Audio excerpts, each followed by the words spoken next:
The Kubu Island is a dream for landscape photographers. We saw some stellar scapes and gigantic 1,000-year-old baobab trees illuminated by the brightest stars I've seen. This video is our adventure at Kubu Island. Hectic, draining and intense, but every bit worth it for the almost otherworldly beauty revealed under its night skies.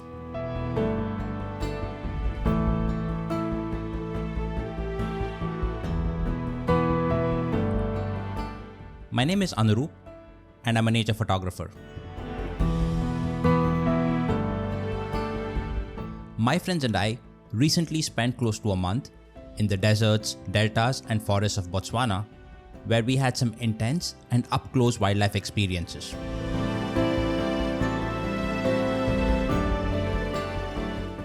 This is a story from that epic adventure.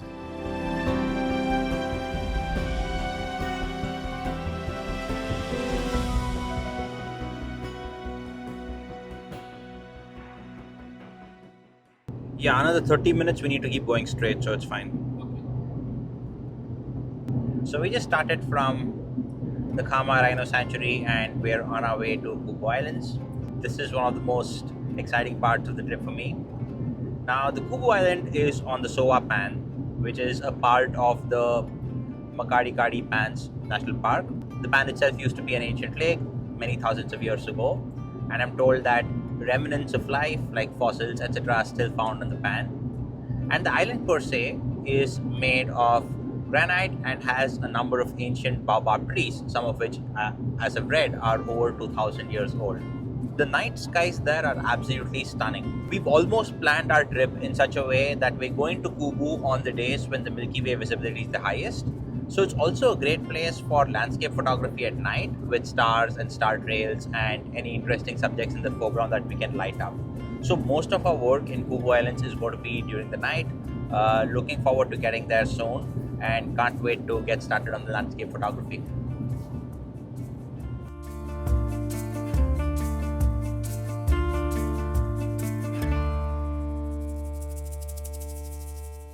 About 2 hours into the drive, and after lunch at Letlhakane, we turned into a sand road exactly as the GPS asked us to do. We'd be on sand and gravel roads till we reached Kubu and in Kubu as well. So we deflated tires to suit the terrain and headed off on one of the most unique roads I've been on. While this place looks devoid of wildlife, we've read about antelope and giraffe being found dead on the pans around Kubu Island, possibly confusing mirages for water. It probably isn't as barren as it looks, and from what I've seen of wildlife, no place really is.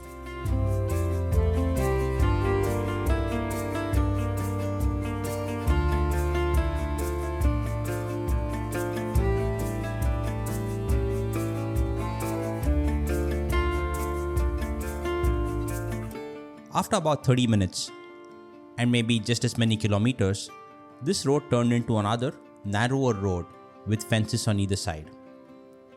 And a little later, a realization dawned. How do you swing this or reverse or we go straight? Yeah, we reverse and we take a U-turn. So yeah, we first go back and then we take a U-turn. So we are lost. We have been driving alongside 2 fences on a really narrow road, and eventually it led to nowhere. So we found a really kind person who agreed to drive some distance with us and showing us the way. Really thankful to have found them, and hopefully they lead us in the right direction.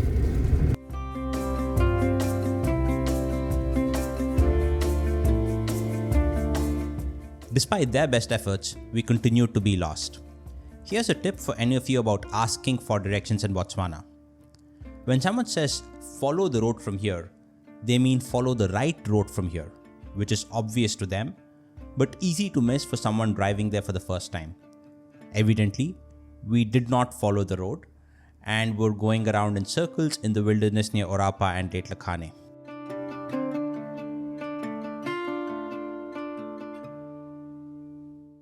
3:30 p.m. now.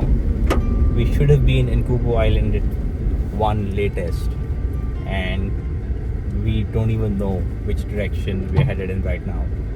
and we're probably an hour more away from Kubu Island.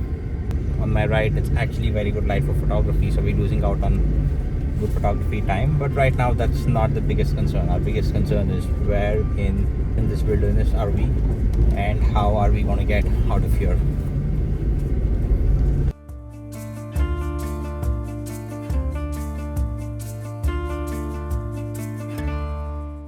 We're driving through some really beautiful villages and towns in Botswana. We are about 4 kilometers away from a town called Mmatshumo, from where we are about 2 hours away from Kubu Island. So safe to say that we have missed the afternoon evening slot at Kubu. And as luck might have it, this beautiful village also has an office of the Kubu Island's parks facilities, and we're hoping that the office will have proper directions on how to get there. From everything I've seen on YouTube and all my research coming here, no part of coming here involved like confusing roads or getting lost and so on and so forth. So obviously we've done something wrong and we've sort of messed it up. Kubu Island shouldn't be this hard to find. But yeah, we're going to the Kubu Island's office now. Hopefully they'll tell us how to get there.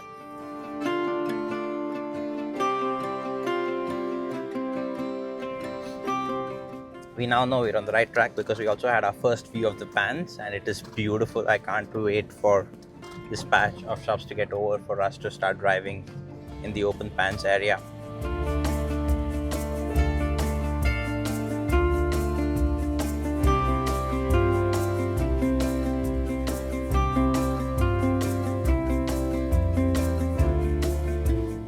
We're still 20 odd kilometers and 30 odd minutes away from Kubu, but the drive to Kubu Island is really beautiful.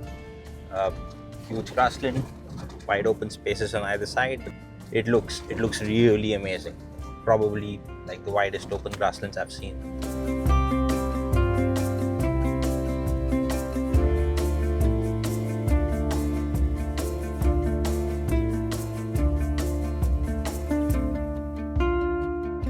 So we reached Kubu Island. We're almost at sunset. The sun was setting just as we were entering, and by the time we got our camp and got the entry formalities done, it is well beyond sunset. We're now just driving around the island. As I mentioned, it's not really an island. It's a big plot of granite with a lot of baobab trees on it. It looks beautiful at the moment. We're now driving around it and just looking for places where we can scope out the night sky, and it's going to be very dark in a bit, and hopefully I'll have some good shots to show for. It's almost 8 right now, and we're going to start setting up the shots in a bit. It's actually a beautifully bright night sky behind me. Obviously you can't see it in this camera, but I'll be hopefully able to show it to you in the other shots we get. And each of these shots is going to take us about 30 to 45 minutes. And we're going to be shooting till a little after midnight tonight. We'll be up again at 5 tomorrow, shoot till maybe 7:38, and then again shoot all the way in the evening tomorrow from say 4:30 onwards till midnight. And for the first time, I'm thinking maybe wildlife photography is not the hardest thing to do, because the landscape photographers have it way harder. We've got a great sunrise at a place like this because of how low the sun rises. Sunset's great, everything in between is almost beautifully lit. And then you've got a great night sky, so you can shoot pretty much 24 hours in a day. So yeah, for the first time, I feel that landscape photography is a lot more harder than wildlife photography. The one thing I forgot to mention is I said we were planning to get shots, and what I meant is that we were working together. And hopefully I'll be able to show you how hard it is to make a nightscape, at least for me, if you were to work alone, because you need people to sort of brainstorm together on what the right composition is. There's somebody looking at the app and finding out where the Milky Way is at what point of time. And just having the Milky Way is not enough. You also want subjects in the foreground, and you want them to be lit well. So you're doing separate light painting shots of those subjects. So you need multiple people doing sort of multiple things, and working together really makes this an efficient process. And in a shorter period of time, we're able to churn out more shots.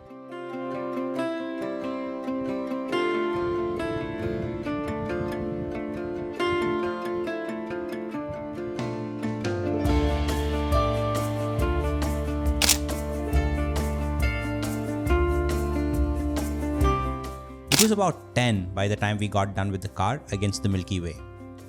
We then moved to a group of baobabs we'd identified for our big shot of the evening. So we have found an isolated group of 5 baobabs.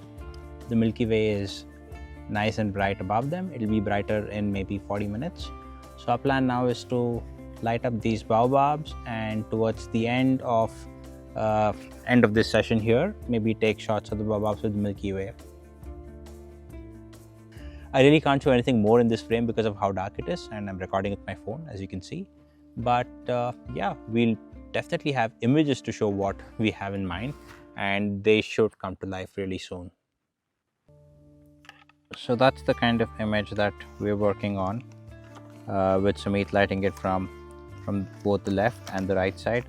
A few more exposures to go before we have everything we need in this image, and in post we'll be merging them all together.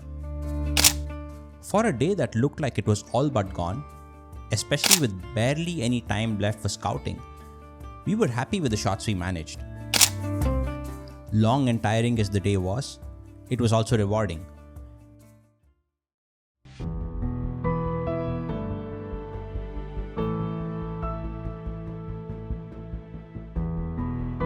It's about 5:30 a.m. right now, and we're back at the same place where we were photographing the baobabs last night. We did mark out a few spots last night for what might be potential sunrise opportunities, so we're getting to those spots right now. Though the sun is yet to rise, the hues are already quite nice.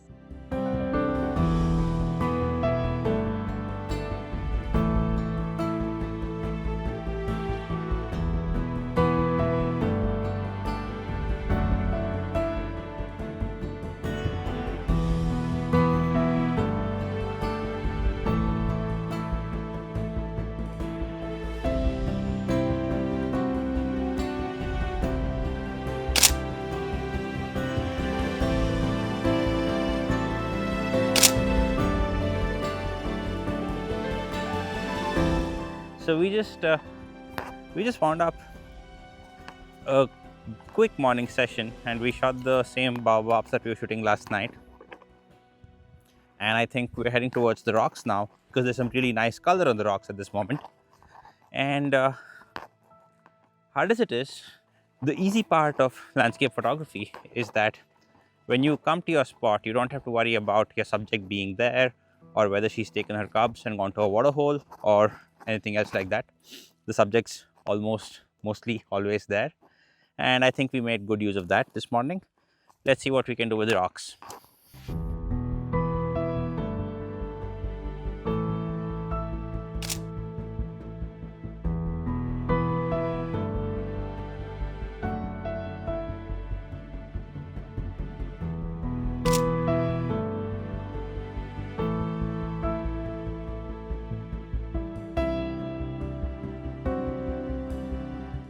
It's 10:15 a.m. right now, and we're winding up the morning session because the light has gotten quite harsh for landscapes. So you can see this large granite rock and the beautiful baobab in front of it. We made some good shots of in the morning, and we also realized that at around 11 p.m. tonight, the Milky Way is going to be right on top of that. So that makes for a great composition. And in order for us to be able to shoot that, we first need to be here at 6, get good shots of this granite rock and the baobab in the blue hour, so that it looks like it's a little bit like the night. Wait till the Milky Way comes, and then shoot the Milky Way, and then merge the shot together. Unlike the shots we made last night, where we were lighting the background up along with the Milky Way, in large scapes like this, it's important to get shots of the scape when there's good light, and then shoot the Milky Way when the Milky Way comes, so that you can stitch them together and make one good composite image, because it's almost impossible to light up such a large area using artificial lights at night. And the Milky Way is going to be in exactly this place, so we're going to have the coordinates sorted. It's not like the Milky Way is elsewhere and there's a nice foreground for it. We're just shooting them at different times to get the best exposure on both.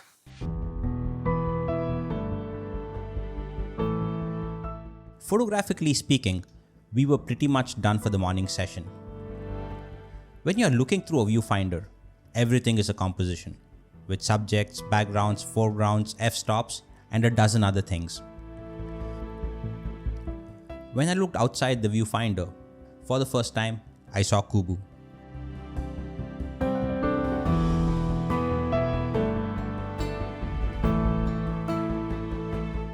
So the Kubu Island is not really an island. It's a granite rock in the middle of the Sowa Pans. And the Sowa Pans, which are about the size of Switzerland, are a part of the greater Makgadikgadi Pan area. The Sowa Pan used to be a prehistoric lake. In fact, some parts of the pan, I'm told, are below sea level. And the granite rock island has a large number of baobab trees, some of which are over 2000 years old. Now, this is sought after by landscape photographers for a couple of reasons. One, given how flat the land is, the sunrise and sunset happen at the horizon, and early mornings have this amazing warm orange hue all over the island, and along with the baobabs, they make for great landscape photography frames. And at night, given how dark the skies are, the baobabs make for great foreground elements for nightscapes. I'm not much of a landscape photographer at all. I'm more into wildlife. But how can anyone not be a landscape photographer in this place? Like any direction that I point my camera into, there is a frame to be made.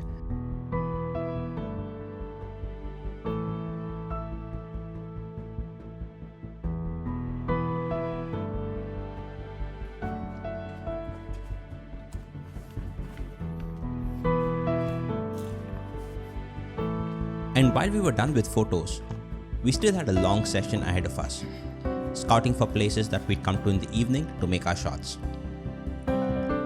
We marked the exact shots and angles we want, using apps that simulate the angle of the Milky Way at that hour. So in a way, scouting for shots during the day gives us a schedule to operate during the evening. Apart from being more efficient, it is safer. And given how dark it is at night, it is easy to miss some obvious subjects, like these large baobabs. We'd entirely miss their silhouettes at night.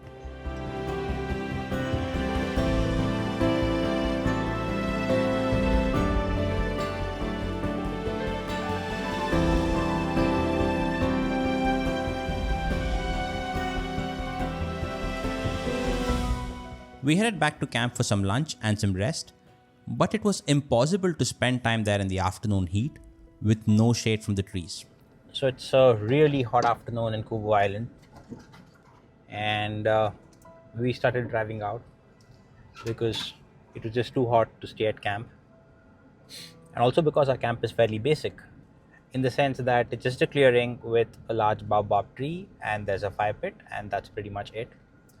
This is one of the more basic camps we're staying at, and while there are designated campsites, you're allowed to park your cars there and pitch tents. There's not more in terms of facilities.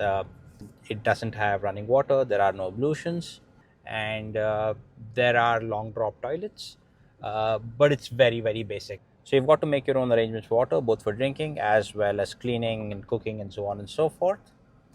And since there wasn't too much shade, we decided to drive out of camp and see what it is that we can find. Haven't seen much given how hot it is. Maybe we'll come across something, or we'll give it a couple of hours and then start landscape photography again.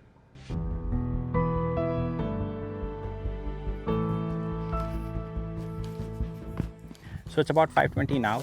We ended up driving around for a bit, and now it's a good time to be photographing sunbursts. And we had picked up some places in the morning that will be good for sunbursts and generally golden hour shots, which is what we're doing. In a little while, the sky is going to get a lot more orange, a lot more sunset hues, and after that there's the blue hour, and we had shots planned for the sunset, the blue hour, and then we take a short break, after which it gets dark and the Milky Way comes up, and we have a number of images planned of the Milky Way as well. So yeah, long evening and night ahead of us.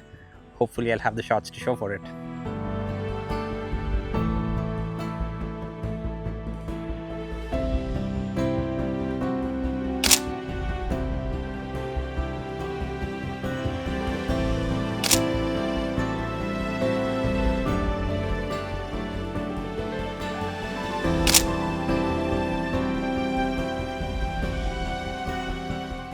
So this spot you see behind us is the one we marked out in the morning, with the large granite rock and the beautiful baobab tree behind it.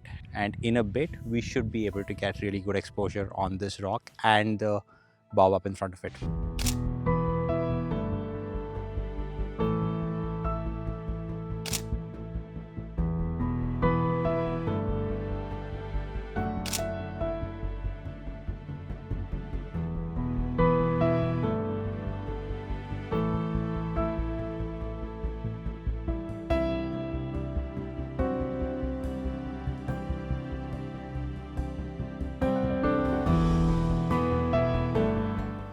Being in the desert for almost 2 full days with barely any rest was beginning to take its toll on me. Thanks to meticulous planning on Sumit's part and the work we put in the morning to plan shots, powering through was much easier.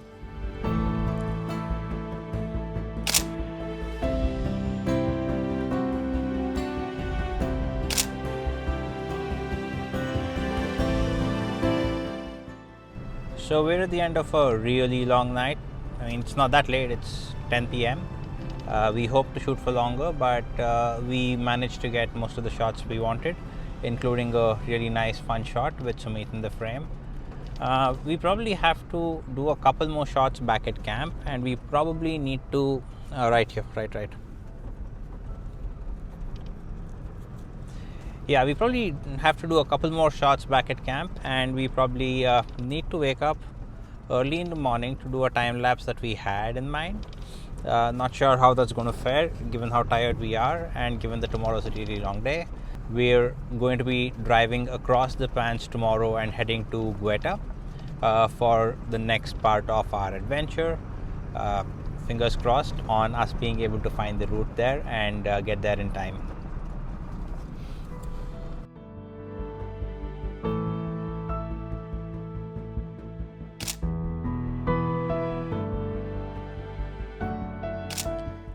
I will visit Kubu again. I think I could spend a week here and still be short on time. Though this was our first visit, we had a good sense of how to go about it, thanks to channels like the Safari Expert and Will Goodlit, who have shared their experiences and tips. And in the spirit of giving forward, we're sharing a detailed map of the Kubu Island, including some of the trees and scapes we photographed, in case it makes it easier for anyone else planning to go there.